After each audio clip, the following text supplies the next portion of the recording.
2026-এর apparel পরীক্ষার যে উত্তরগুলো সেগুলো আমি বলে দিচ্ছি। এইটা অ্যাকচুয়ালি ম্যাট্রিক অর্থাৎ মাধ্যমিক পরীক্ষা। শর্ট কোশ্চেনগুলো আমি বলে দিচ্ছি। 1 নম্বরের, যেমন 1 নম্বরে আমরা যদি দেখি তাহলে হচ্ছে যেগুলো গোল করা আছে সেইগুলো উত্তর। হ্যাঁ, এইখানে হবে ইনভার্টেড প্লেট বা ইনভার্টেড বক্স। ঠিক আছে, যে কোনো ইউনিফর্মে সাধারণত আমরা ইনভার্টেড বা ইনভার্টেড বক্স প্লেটই ব্যবহার করে থাকি। 2 নম্বর, কাপড়ে অতিরিক্ত সুতো বা সুতা বোনা হলে যে ত্রুটি দেখা যায় সেইটাকে স্ল্যাব বলা হয়। বার্লিং টুল, হ্যাঁ, আর এখানে উত্তর হয়েছে দেখো বাল্ক মার্ক। মানে পোশাকে অনেক সময় গুটি গুটি গুটি গুটি হয়ে অনেক সুতো উঠে যায়, যেটা দেখতে অনেকটা খারাপ লাগে, এবং সেই পোশাকের গুটি গুটি হয়ে যাওয়া সুতোগুলোকে কেটে ফেলতে হয় বা ট্রিম করতে হয়। তো সেই জায়গাটা মার্ক করে নিতে হয় এবং সেই জায়গাটাকে বলা হয় বাল্ক মার্ক। এবং যে যন্ত্র বা মেশিন বা টুলটার সাহায্যে আমরা কেটে ফেলি বা ট্রিম করে ফেলি সেইটাকেই বলা হয় বার্লিং টুল। তাই এখানে 3 নম্বরে ডি। আচ্ছা, চারেরটা কী আছে? চারেরটা এইখানে দুটো ড্যাশ আছে, দুটো শূন্যস্থান আছে, তাহলে এখানে অপশান এ হবে। প্লিটস হলো কাপড়ের একটি ভাঁজ যা পোশাকের কিছু অংশে ফুলোভাব প্রদান করে। অর্থাৎ কোনো একটা পোশাকে যদি আমরা প্লিট দিই বা ভাঁজ দিই তাহলে একটু হালকা ফুলে থাকে। এটা একটা সাধারণ কোশ্চেন। আচ্ছা, তারপরে আমরা দেখছি কোশ্চেনটা কী আছে। তারপরের কোশ্চেন হচ্ছে 5 নম্বর, বাটন হোলের দৈর্ঘ্য হওয়া উচিত। এখানে ডিটা হবে। বাটন হোলের দৈর্ঘ্য কিভাবে আমরা নির্ধারিত করি?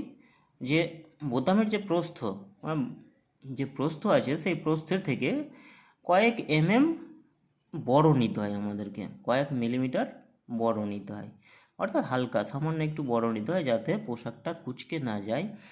যখন বোতামটা সেট করবে তখন যাতে কুঁচকে না যায়, পোশাকটা সঠিকভাবে বসে যায় বা সেট হয়ে যায়। আচ্ছা, 4 নম্বর, ডাবল পয়েন্ট ডার্ট কোথায় ব্যবহার করা হয়? ডাবল পয়েন্ট ডার্ট কোমরের যেসব পোশাকে ব্যবহার করা হয় সেগুলো সাধারণত ওয়ান পিস ড্রেসে ব্যবহার করা হয়। তাহলে 4-এর সি। ঠিক আছে, এরপর আমরা চলে আসছি সি এর শূন্যস্থানগুলোতে। 1 নম্বরে আছে, 1 নম্বরে হবে বাইন্ডিং।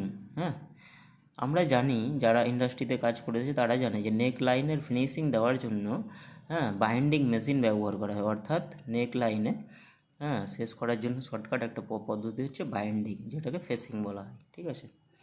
2 নম্বর, ইয়াক হলো পোশাকের একটি আলংকারিক অংশ বলা যায় বা কার্যকারী অংশ। ঠিক আছে। 3 নম্বরটা হবে হেম সেলাই বা বাইন্ডিংও হতে পারে, বাইন্ডিং বা হেম সেলাই। ঠিক আছে, যে কোনো পোশাকের প্রান্তের অর্থাৎ সাইডের অংশকে সমাপ্তি করার জন্য আমরা সাধারণত হেম সেলাই করে থাকি বা বাইন্ডিং করে থাকি। যেমন ওপরে একটা কোশ্চেনে বললাম যে বাইন্ডিং হলো নেক লাইনটা হচ্ছে একটা উপরে স্টার্টিং পয়েন্ট বলতে পারি বা এন্ড পয়েন্ট বলতে পারি পোশাকের। ঠিক আছে, এবং শেষের অংশ যেমন নিচের অংশটা হেম লাইন, বা আমরা যে কোনো স্লিভের একদম শেষের অংশটাকে আমরা বলতে পারি হেম লাইন।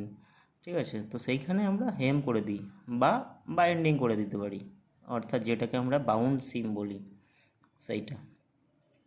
4 নম্বরটা হচ্ছে ল্যাপেল। এই জায়গাটাতে হবে, উত্তরটা হবে ল্যাপেল। হ্যাঁ,